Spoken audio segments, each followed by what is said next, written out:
All right, welcome to the University of Richmond and the Robbins School of Business. Tonight we're in the beautiful UCROP auditorium, which was made possible by a generous gift from our alumnus Bobby UCROP and the UCROP family. You know, it's interesting, I'm a newcomer to the city of Richmond, and I still hear people say, I wish the UCROPs was still there on the corner of 3 Chopt and Patterson. So, nothing against Publix, but I guess when I go to the airport, I can still get a little UCROP sandwich or something there. So anyway, I also want to recognize Chancellor and former UR President, Dr. Bruce Holloman. Thank you for being here.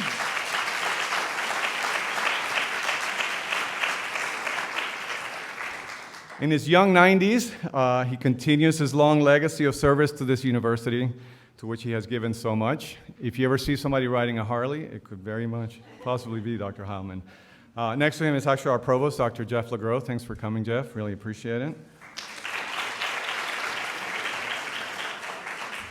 There'll be other introductions here in a little bit. All right.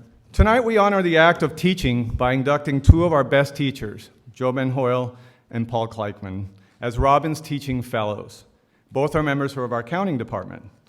This honor was established in 2016 by the faculty of the Robbins School as a powerful symbol of one of our enduring values, to be student-centered, as well as our commitment to teaching excellent. The fellows are chosen by a committee of the Robbins School faculty, organized by the dean. Now, my predecessor, Nancy Begranoff, was instrumental in establishing this honor. I would actually like to thank her personally for leaving this legacy for our school. Now, Nancy's traveling today. In fact, she's coming back from the AACSB conference where their new standards for accreditation are being unveiled, and something she's worked on very much. However, she told me how much this means to her and how badly she wanted to be here. So, Paul and JoBen, I think Nancy really wanted to be here. All right. Robbins Teaching Fellows serve as role models of our highest ideals of what it means to be a teacher.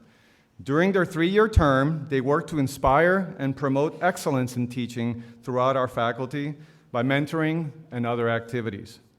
The first Robbins Teaching Fellow honorees were Kim Marie McColdrich and Jerry Stevens. Not sure if they're here tonight, but they certainly have done great service in that first honorees in this great fellowship.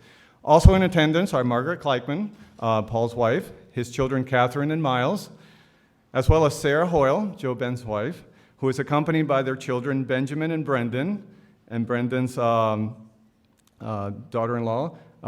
Brendan being Benjamin's wife, and Dan, the brother, is here. Sorry, I knew I was going to screw that up, but there you go.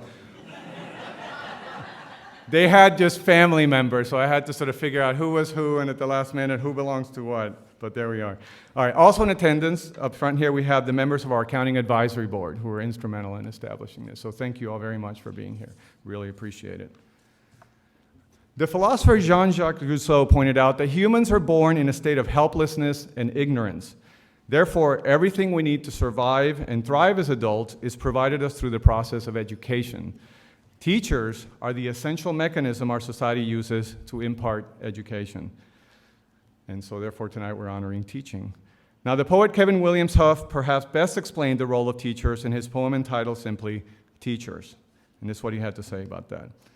Teachers paint their minds and guide their thoughts, share their achievements and advise their faults, inspire a love of knowledge and truth as you light the path which leads our youth. For our future brightens with each lesson you teach, each smile you lengthen, each goal you help reach. For the dawn of each poet, each philosopher and king begins with a teacher and the wisdom they bring. And I think what we see here today is a lot of the wisdom and a lot of hopes and aspirations that you have made real. So thank you for that. All right, tonight inductees, Joe and Paul, have impacted thousands of students, literally thousands, perhaps tens of thousands, and many of which are with us tonight. So thank all of you for coming here. We'll be hearing from 2 of them as they introduce our honorees. And so we will start first to introduce Dr. Paul Kleitman. We have Mary B. Aswan, class of 05. Mary B. is a senior manager at EY. She's a member of Accounting Advisory Board and was a Charles Norman Award recipient in 2006. And this is the business school's highest honor given at honors convocation. So thank you so much for being here, and congratulations on those awards. Appreciate it very much.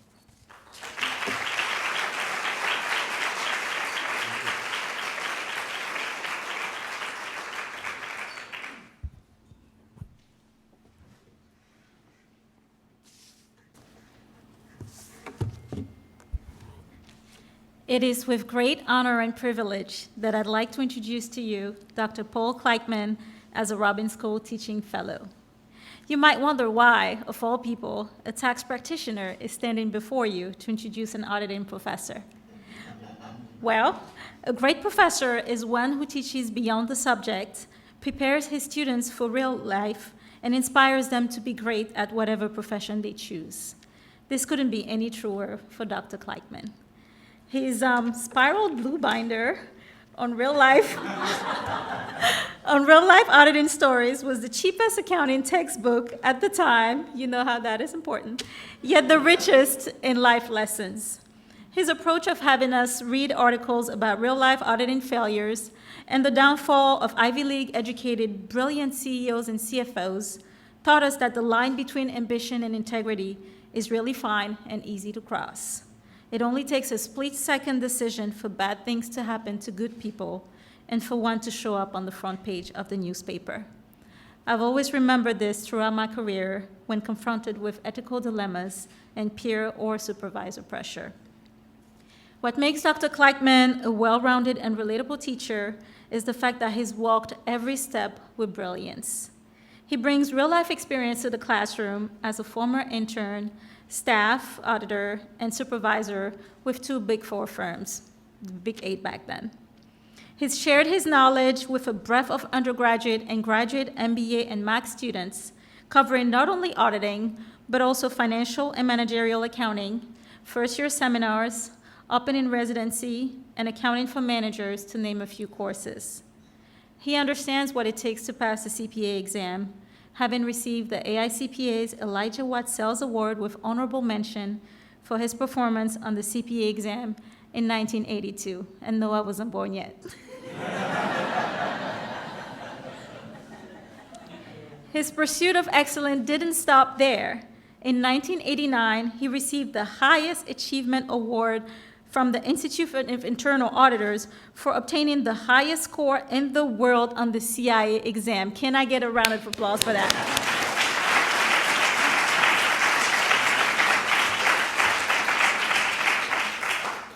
His mastery of the art of teaching auditing can best be illustrated by his book, Call to Account, a roadmap of financial frauds that shaped the accounting profession. Cited by fellow professors as one of the all-time best auditing textbooks, it's used across the country in classrooms to help students understand the history and importance of auditing and financial reporting in the fight against accounting fraud. Dr. Kleitman has a true gift for making auditing fun and learning entertaining. I learned this when I went into the real world, that actual auditing was not as fun, and I switched careers.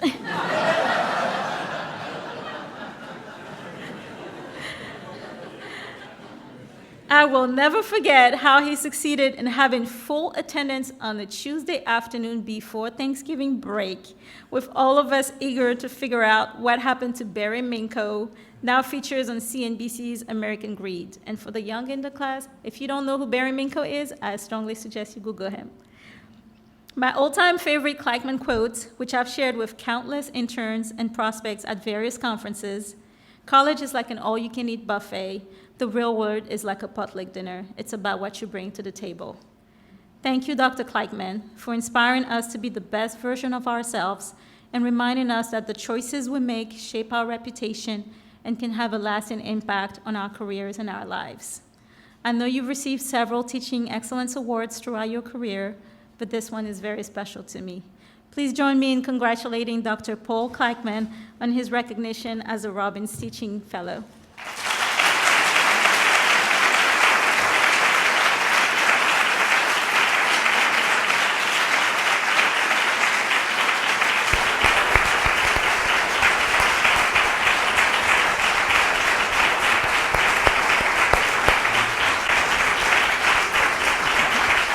Thank you. That was good. Thank you very much. We get the head?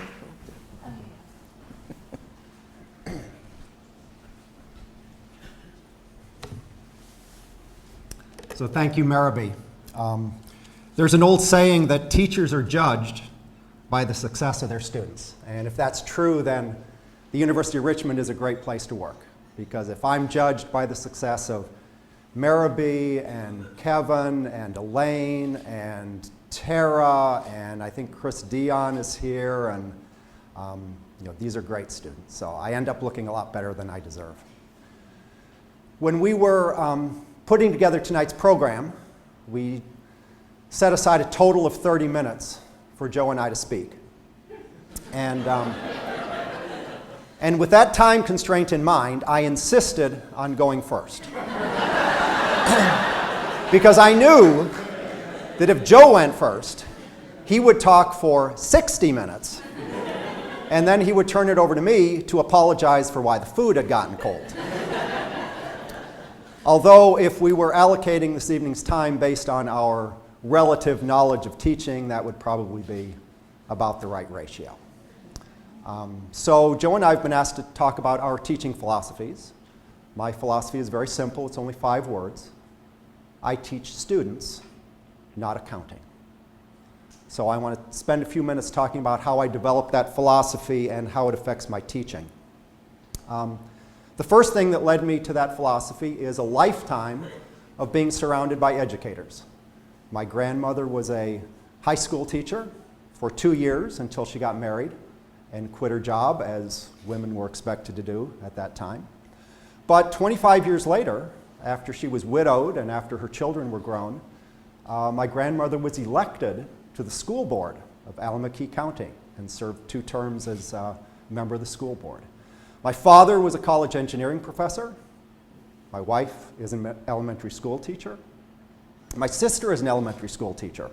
Her husband, my brother-in-law, is a college finance professor. I have one first cousin who's a retired college chemistry professor and another first cousin who is a retired elementary school teacher. My daughter, I'm very proud to say, is in her 3rd year of teaching high school Latin. That makes 4 generations of educators within my immediate family. So over a lifetime of being surrounded by educators, I've had many opportunities to observe the differences between people who teach at the college level and people who teach in primary and secondary schools.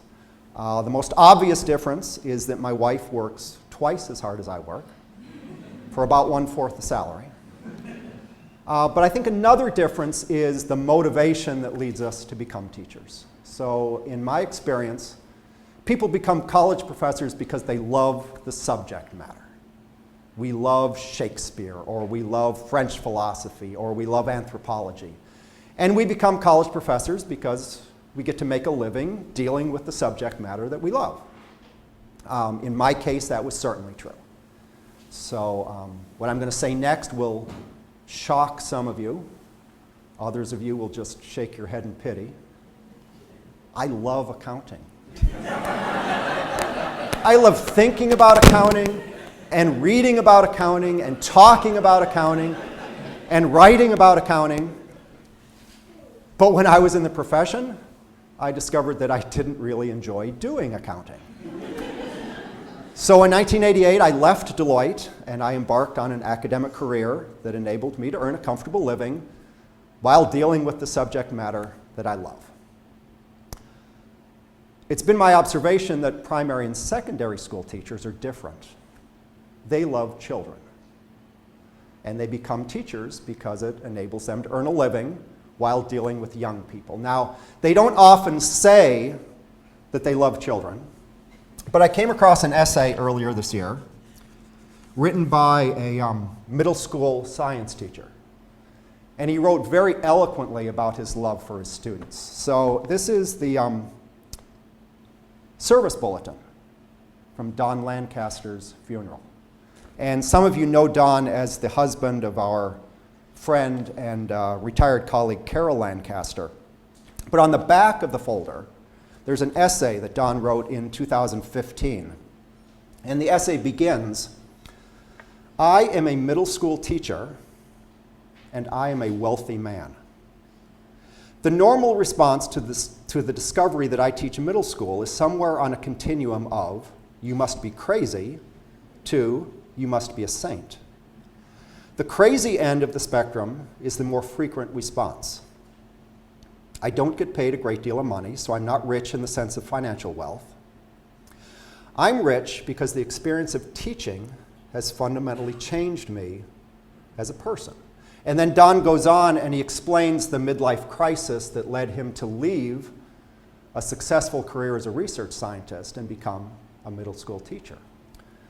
At that point, Don continues, so what teaching has taught me is that a meaningful, joyful life for me is not the freedom to do as I please, rather it's the privilege to experience relationships with my students in such a formative time in their lives. They sometimes desperately want someone to care deeply about their success and share in their journey toward an identity and healthy sense of self. I consider myself incredibly blessed to have the opportunity to walk with students in their quest to know that their life is significant and does matter. At that point, then, Don goes on to talk about a particular student of his, and then he concludes the essay with this paragraph. Her story is one of many I treasure. The stories of my students are my wealth. Middle school is a very formative time. My work is much more than delivering content.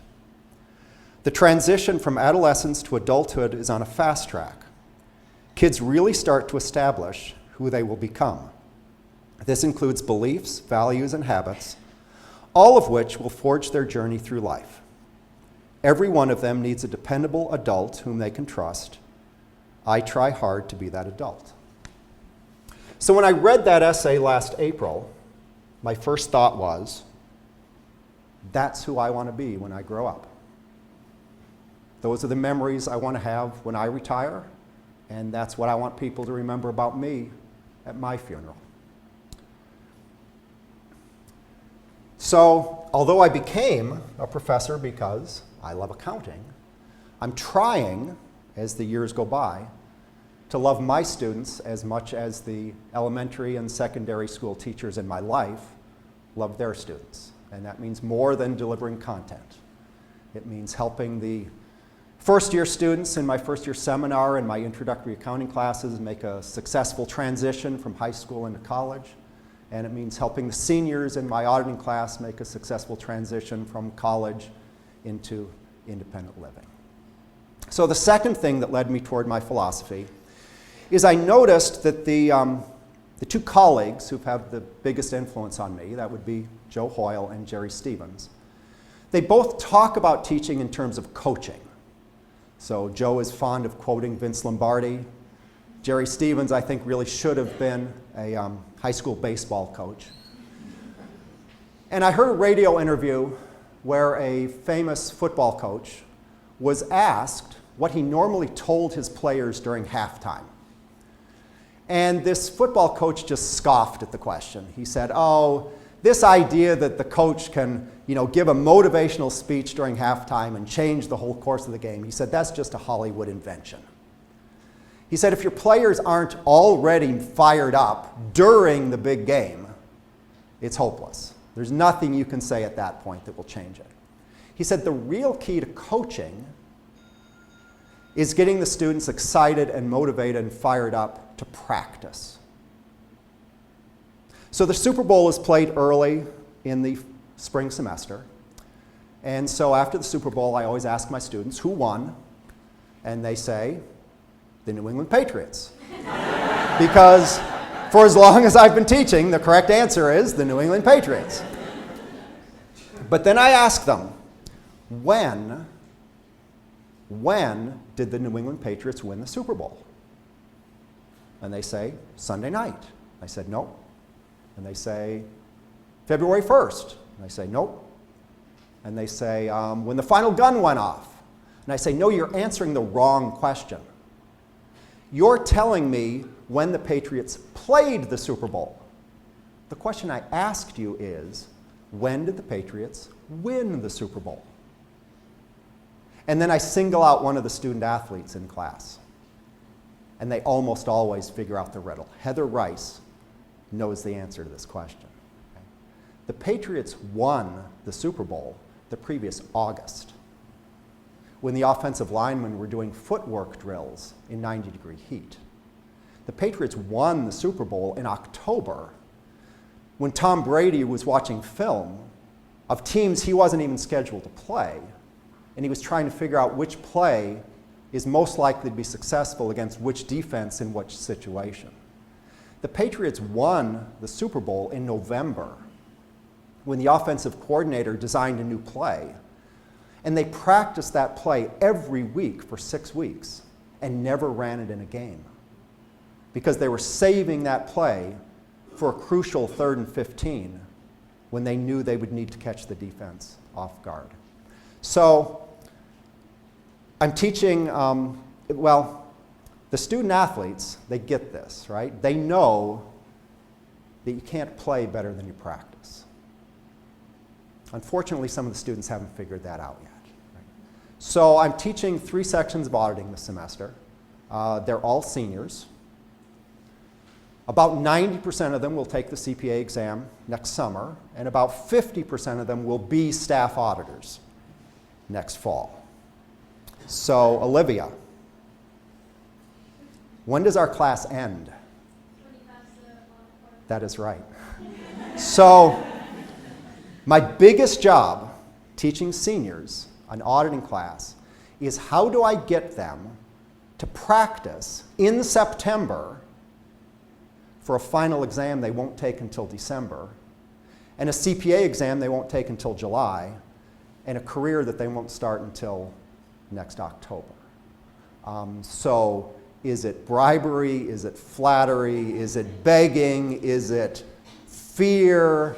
What can I get the students to do to practice in September for a game they'll play in the future? And then the third thing that led me to my philosophy is my 3 children grew up and became college students. So when I taught my first college class in 1988 at Valparaiso University, I hadn't even met my wife yet. 3 years later, we were married, and in the subsequent years, we've been blessed with 3 children. My older son, John, graduated from University of Richmond in 2016. My daughter, Catherine, graduated from University of Richmond in 2017. And my younger son, Miles, will graduate from the University of Richmond this coming May in 2020. And I have to confess that having children attend college has been an eye-opening experience. So there are 168 hours in a week, and I have to confess that I had rarely given any thought whatsoever to what the students do during the 165 of those hours that they're not sitting in my classroom. What are the dorms like? How do you get assigned a dorm? Where do students study? I eat in D Hall, but what's it like to eat at D Hall 7 days a week for 4 years? What's it like to be a second semester senior and not have a job offer yet? Who knew that the University of Richmond had a Quidditch team? I didn't even know Quidditch was a sport, but the University of Richmond has a Quidditch team. Who knew that the University of Richmond has a cross-country team? And that the women have won the A10 conference championship 3 out of the last 4 years. It's actually embarrassing how little I knew about a college student's life until I had children attend the University of Richmond. So having that experience has led to much better conversations with my students. And it's helped me remember every time I walk into the classroom that each one of my students is somebody's precious son or daughter. So I've got about 1 minute left. I just want to say that Joe Ben has been teaching for about 45 years. And for the first 25 years, he was an excellent teacher of students. But if you're an excellent teacher at University of Richmond, that means you only influence about 120 students a year. For the last 20 years, Joe Ben has been an excellent teacher of teachers. He writes a blog, he gives speeches, he conducts workshops, he invites people into his classroom. In physics or in finance, we call that leverage. So by encouraging other people to become good teachers, Joe Ben is now influencing indirectly hundreds of students. So that's really the purpose of this Robbins Fellowship program. It's not about honoring me or about honoring Joe. It's about allowing excellent teachers like Kimmery McGoldrick and Jerry Stevens and Joe Ben Hoyle to have the time to share their love for teaching and their knowledge of teaching across the faculty so that we can raise the level of instruction and for the benefit of all the Robbins students. So, thank you.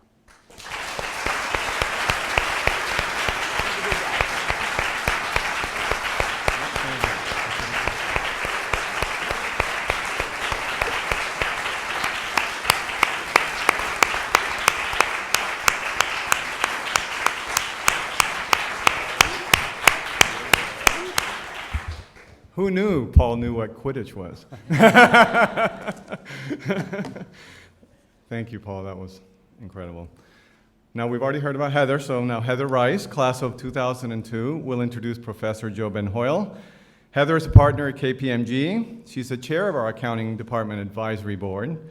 She's also a member of the Robbins School Executive Advisory Committee and a member of the UR Athletic Hall of Fame, class of 2012, for field hockey and basketball. So she certainly knows about all these issues of sports that you bring up. So thank you, Heather, for being here, and if you come up.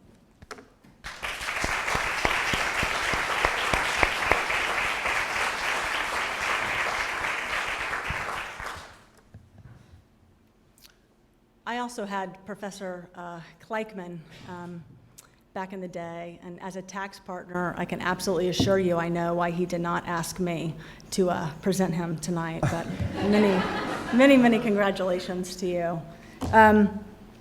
It is my absolute honor to introduce the next recipient of the Robbins Teaching Fellow. How do you introduce someone that has won nearly every award, who writes his own textbooks, who created his own CPA review class, to which he later sold to Kaplan, and when they didn't do it right, he started a free online class for his students. His professional accomplishments are unmatched. However, while remarkable, those are not what define who this man is and why he is beloved by so many. What describes Professor Hoyle is not measured on a resume or on a diploma. It can't be counted or tracked. These intangibles are what his legacy is built upon and have touched all of us who have had the privilege of being in his life. If you know Hoyle, then you know he loves to make a list. He has a list for everything, every book ever read, every movie ever watched, every goal measured, and I wouldn't be surprised if there was one with every student taught. Therefore, it is only fitting I list the three intangibles I believe have contributed to a student's loyalty for a cherished man who continues to impact them today. Number one, his bark is bigger than his bite.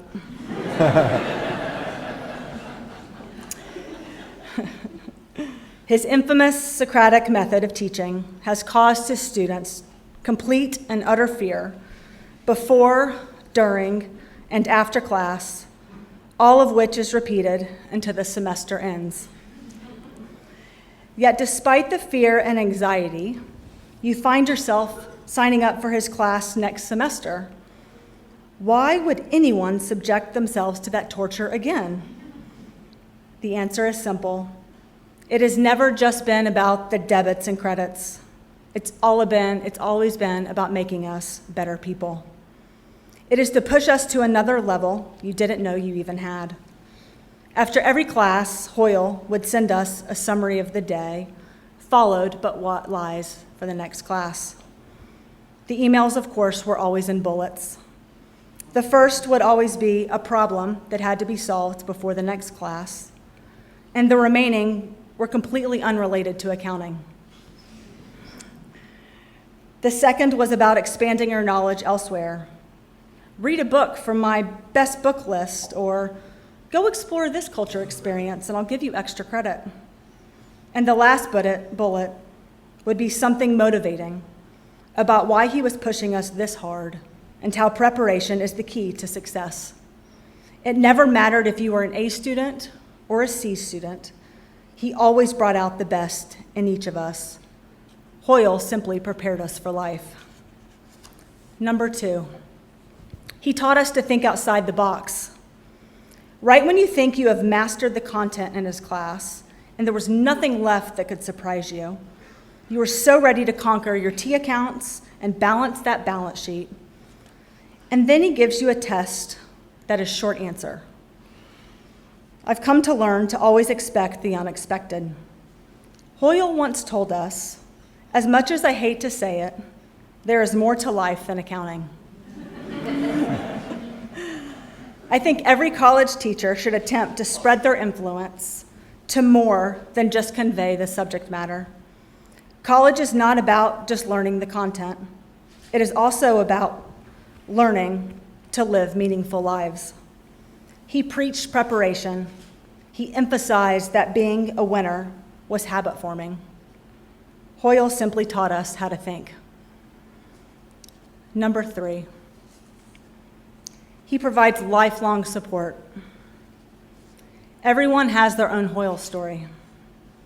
Mine has many chapters and has continued for almost 20 years. He was on the sideline of my field hockey and basketball games.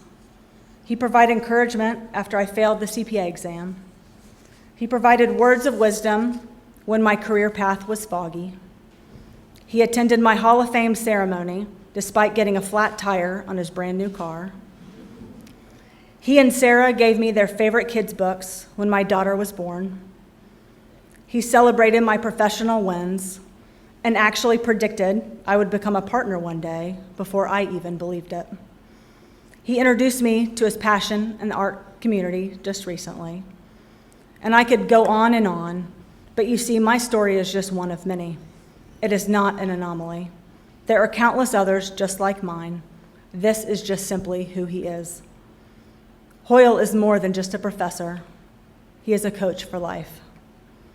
To the professor who changed my life and simply made me better, it is with my great pleasure I introduce Professor Joe Ben Hoyle.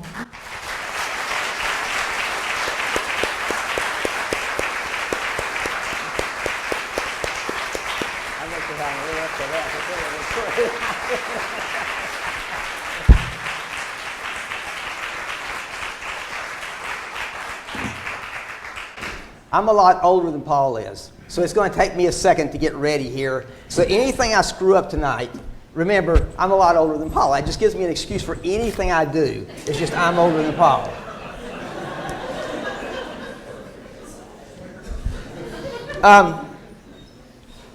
Heather, thank you so much. Gosh, I don't know how some part of me wishes that I could just go sit down and have Heather come back up here and talk 15 more minutes about me and just say, well, that's good enough. She said enough about that stuff. Heather, I will do back. We'll go back to the grade book and change all your grades to A+s now.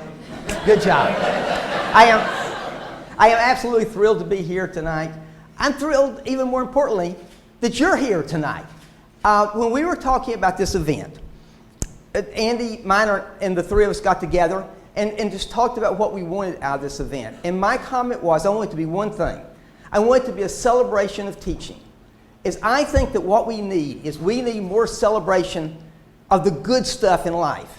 And at least in my perspective, one of the truly good things in life is teaching. So I am delighted that you're here tonight to celebrate teaching with me, and I just appreciate it greatly. Now, I'm a person, as Heather says, who likes lists, so let me give you the lesson plan so you can take notes and know what's going to happen. I'm going to do 5 things.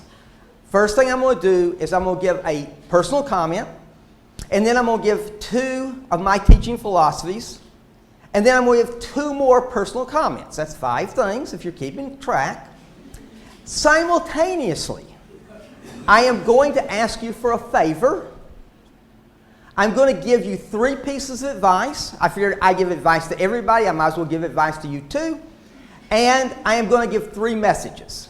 So on one side of the debit side, I'm going to do 5 things. The other side, the credit side, I'm going to do 7 things. So if you're taking notes, when we get to 12, I'll turn it back over to the dean, and we'll all go eat and have a good time. So let me start with my first personal comment. And the first personal comment is really true. I would not be up here this evening if it were not for the love, the devotion, the support of my wife and my family. I'm up here getting recognized, and I very much appreciate getting recognized. but I wouldn't have done it. I couldn't have done it if it weren't for the support of the people in my family. My wife, Sarah, my brother, my 4 children, my 2 daughter-in-laws, my 4 grandchildren. If life were fair, they would all be up here with me because they have provided the support that I needed just to accomplish stuff in this case. So I really do want to start out by acknowledging just how important they have been to my career. And I do want you to know something you may have already guessed. It is not necessarily easy to be married to someone who's as eccentric and obsessive as I am. Let me give you an example.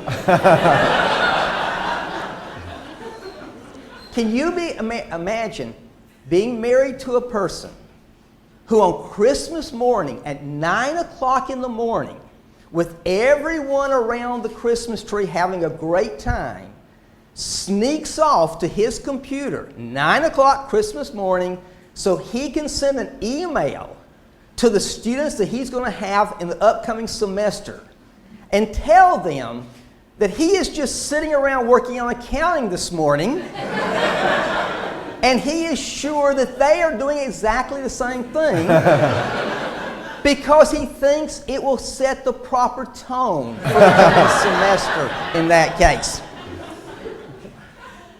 Crazy but true. Second quick example. Can you imagine being married to a person who has had literally the same job for 48 years?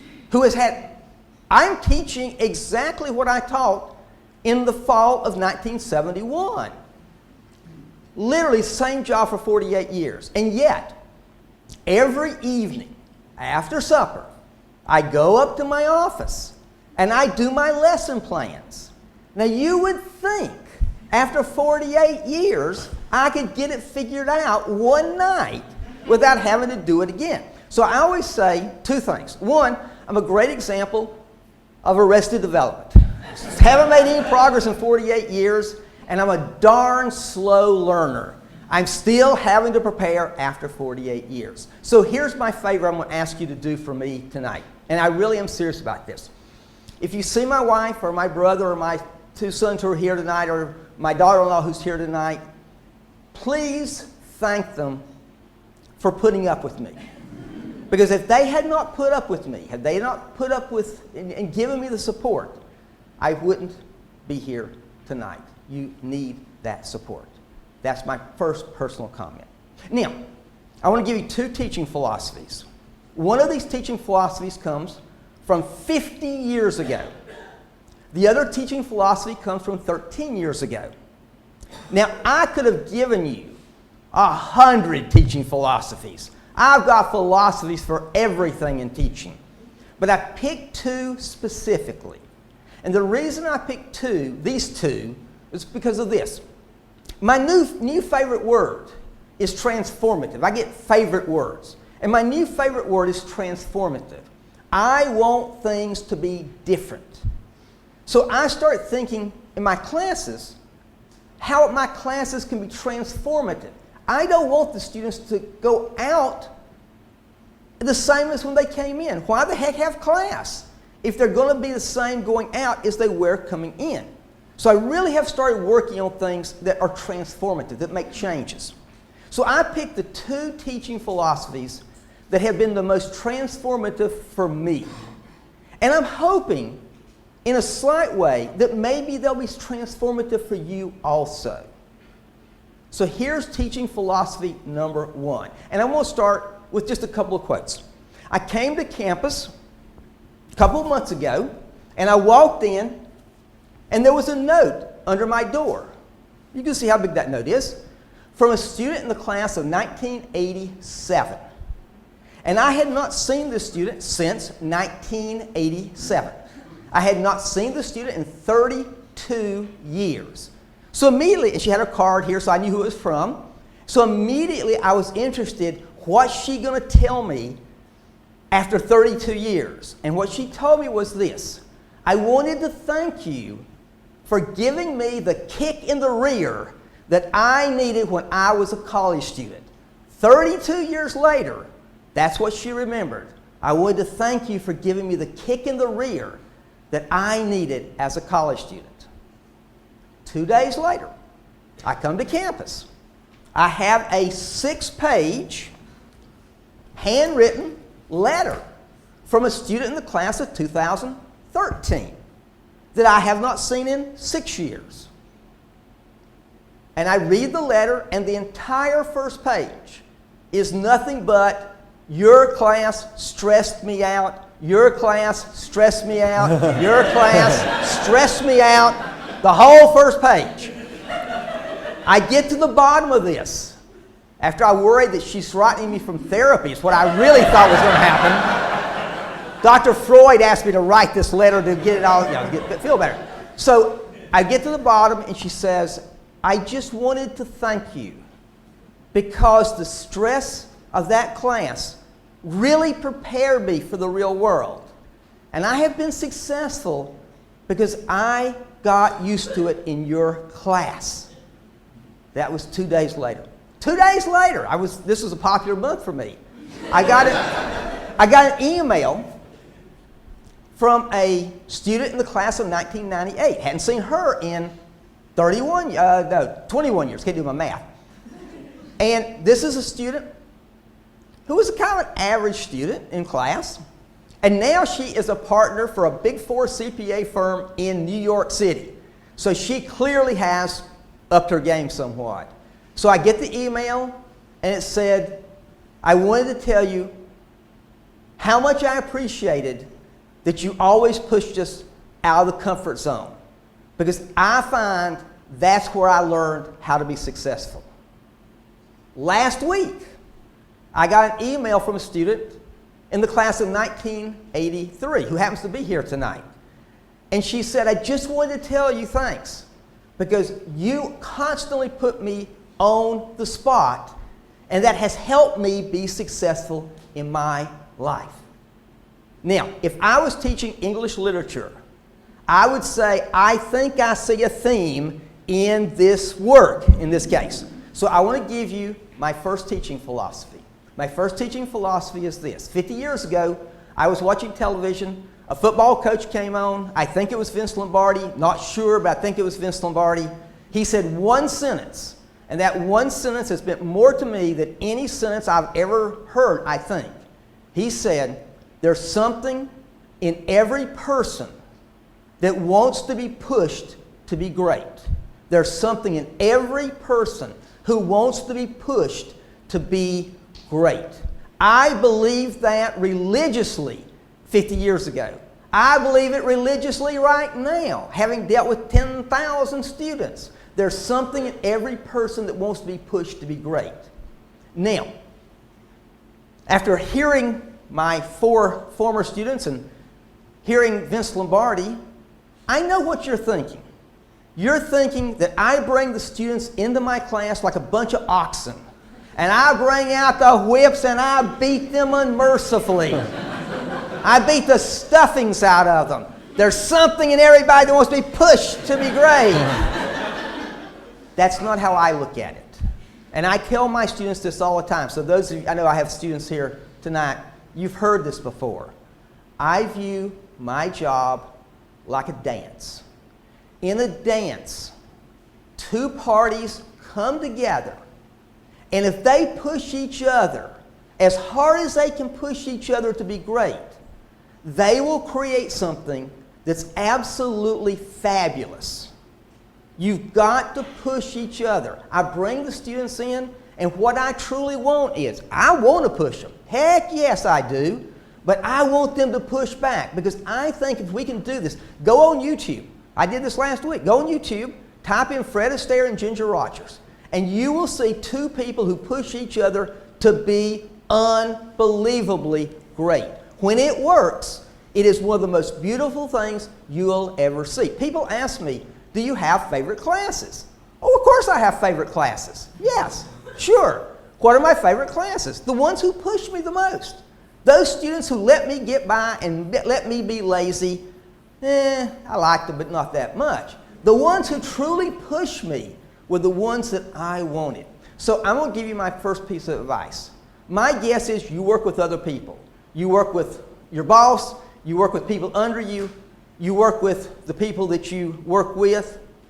Figure out some way that the two of you can push each other, because if the two of you get into that rhythm where you push each other at your job, you will be absolutely amazed by what you can accomplish. And when I think about teaching, it's the beauty of that experience that I think about. That's my first teaching philosophy. Now, that was 50 years ago. 13 years ago, I came to campus one day, and there was a magazine article in my mailbox with a little note. I think you'll like this. I think Randolph New gave it to me, but Randolph and I aren't totally sure whether it came from him, but we'll give him credit for the night anyhow. This magazine article was from Fortune magazine.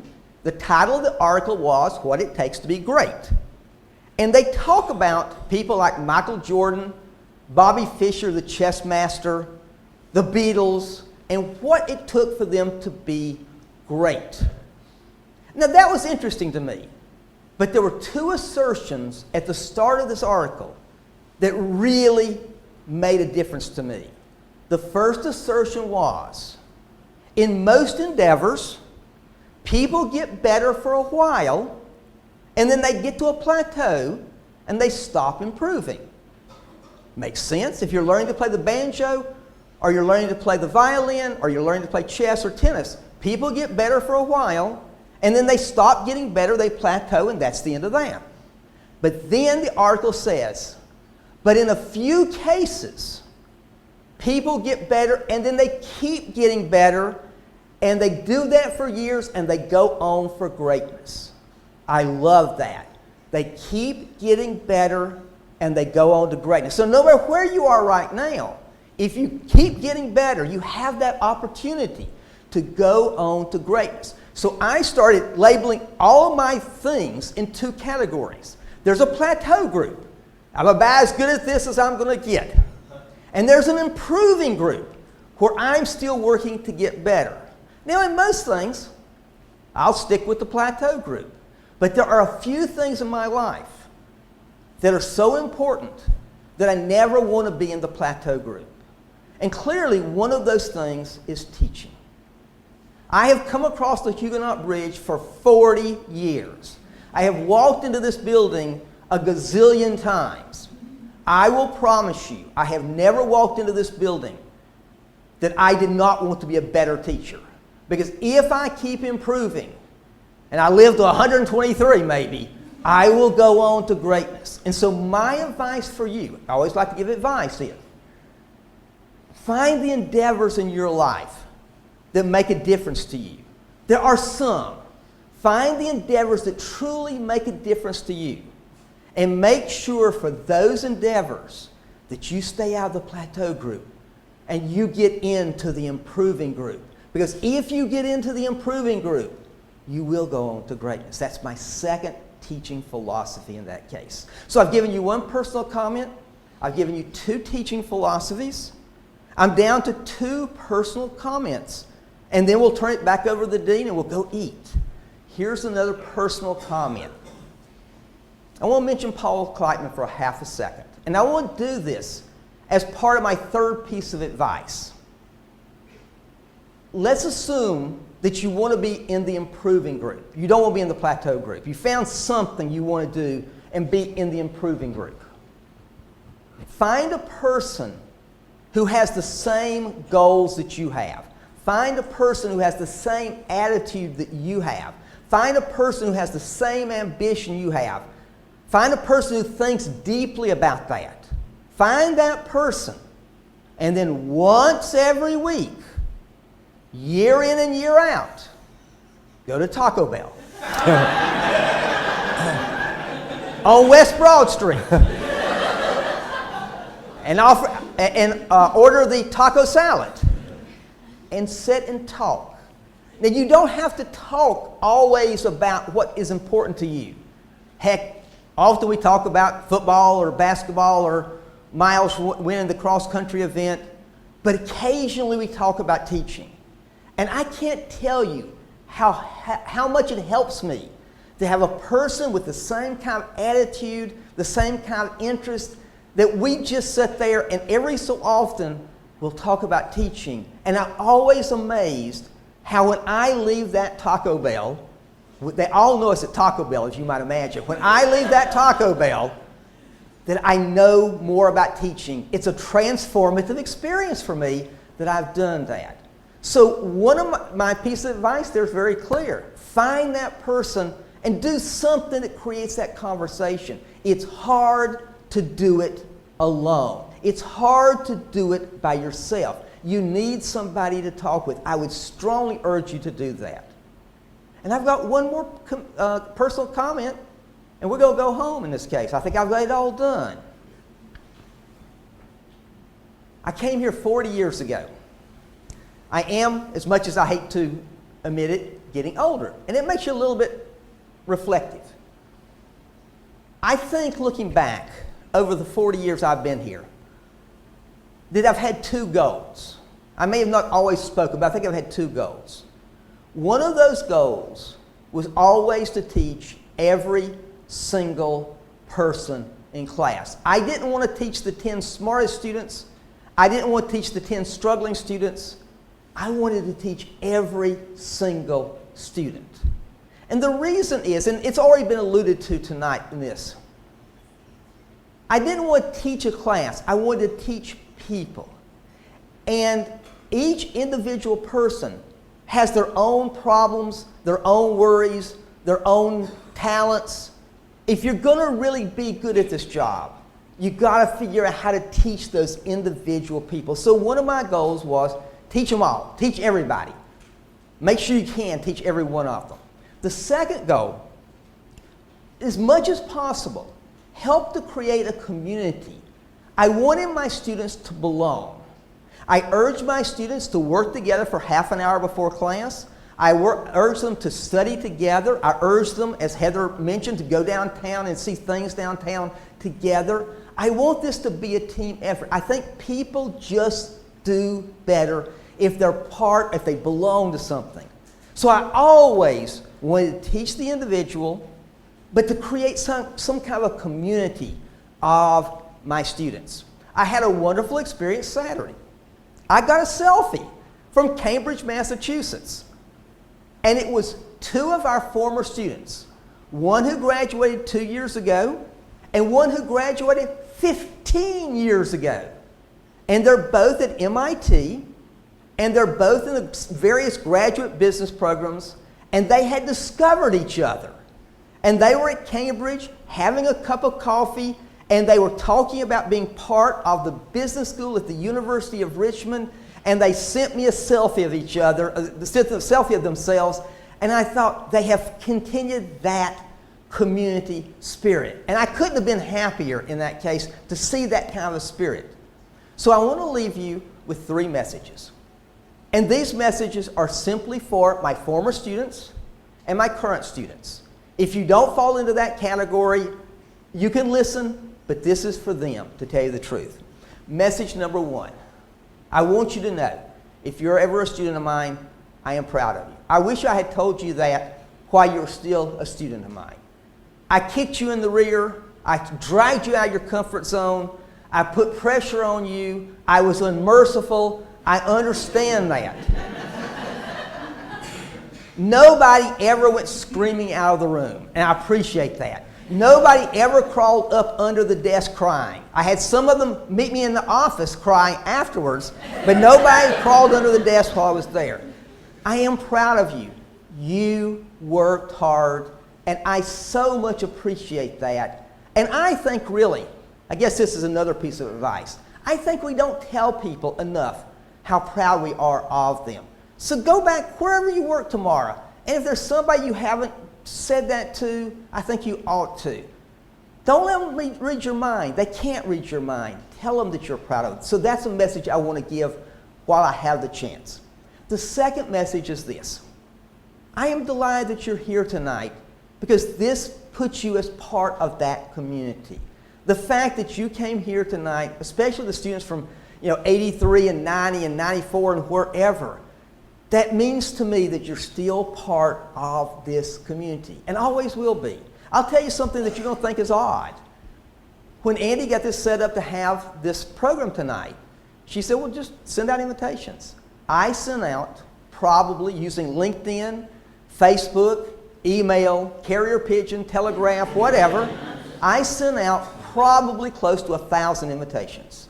I sent invitations to Korea. I sent invitations to China. I sent invitations to Hong Kong. I sent invitations to India, Indonesia, Germany, Mexico, Trinidad, Seattle, San Francisco, Detroit, Denver, Houston, about 1,000 to New York City alone. And you may wonder, why send out invitations to people that you knew couldn't possibly come tonight? They're just too far away. I wanted them to know from me that they were still people, that I remember them as people, and they, even though they might be in Seattle or India or Germany, they were still part of that community. So I want to thank you for being part of that community. And finally, this is the final message, and Mickey can come back up. And the final message is this. Teaching is important to me. I don't think this is going to shock anybody. It's been a big part of my life. It's not been, it's not been my only part of my life. We can talk about sessions, but it's been a big part of my life. You can't be a teacher without students. And I so much want to say thank you to all of you who ever were my dance partners. You can't have a dance. You can't create the wonder of education unless you have students. And my life, at least I think, has had more meaning because you were a part of it. You came in, you may have not done it voluntarily, but you came in and you were one of my dance partners. And as I get closer to the end of my career, I become more appreciative of how much having students to dance with, to create beautiful things with, to create learning with, has added to my life. So I do want to thank you for that. Mickey, it's back to you.